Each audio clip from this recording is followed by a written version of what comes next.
them the right to build nuclear power stations and to make the fuel rods for them. The United States signed this treaty. Iran signed this treaty. The U.S. is violating that treaty by going back and saying, well, we've changed our mind and we don't want you to be making fuel rods for your reactors because you sort of someday kind of maybe might one day make nuclear weapons with them. And a lot of people see this as an echo, of course, of the weapons of mass destruction claim that was used as an excuse to go into Iraq. So in terms of what Iran is doing, Iran isn't really provoking this crisis at all. They're simply sticking by their legal rights under the Nuclear Non-Proliferation Treaty, and pretty much everything that they have done has been in response to an incident initiated by the United States or by Great Britain.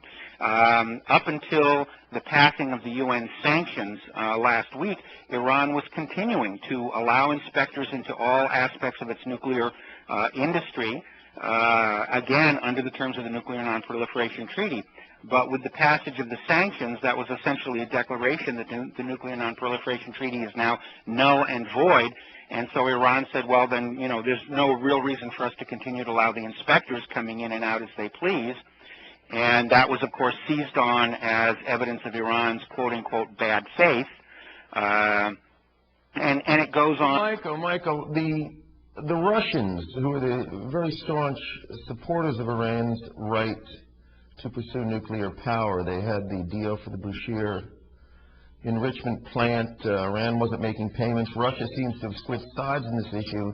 And to our understanding, or at least by reading most of mainstream news, Russia has now asked Iran to comply with UN demands. Isn't this kind of an about face, and doesn't it change the dynamic a little bit?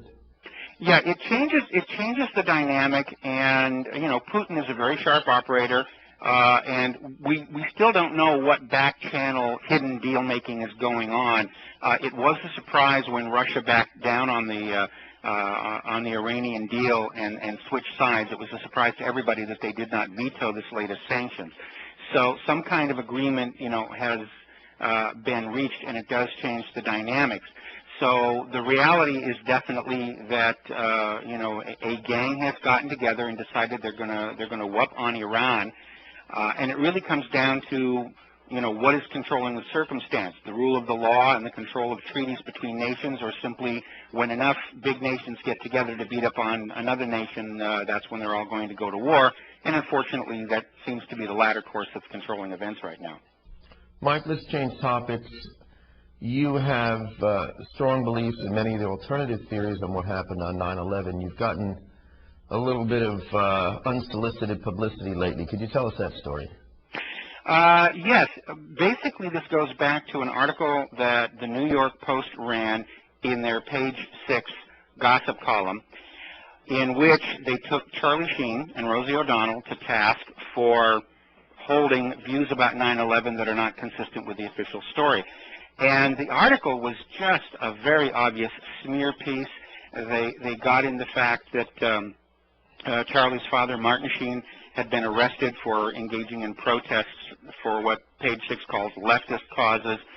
They described Charlie as a prostitute-loving hunk, and, you know, just character assassination right from the get-go. And when they got down to Rosie O'Donnell, they happened to mention that her website had included some links to my website regarding concerns about 9/11, whether or not an office fire could collapse a steel frame building, various other aspects of 9/11 that really called the official story into doubt. And what made this article so noteworthy and so much fun is they got my name wrong. They referred to me as Matt Rivero. Which basically proved to everybody that they had not even gone to my website, because it's got my name up there on the top. You know, it's not a huge headline, but it does have my name as Michael Rivero.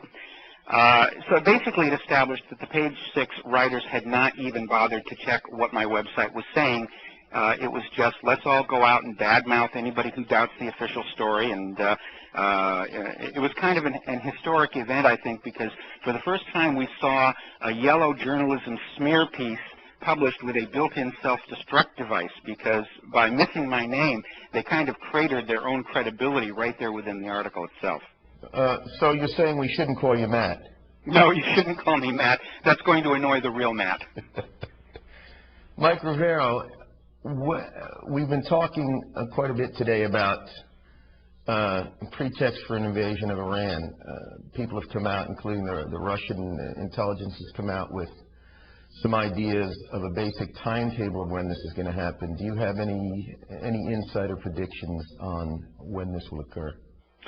I don't think the U.S. is going to go exactly on the 6th because they'll probably assume Iran is waiting for it then. But I think once the Congress is in Easter recess, Bush is going to go ahead. Do you believe that the Democrats in any way will object to this? I think they will do a lot of posturing and a lot of posing because they want to look good for the 2008 elections. But in point of fact, no, I don't think they're going to do anything substantive to halt the war machine. Mike Rivero, what really happened? Thank you so much for joining us on INN.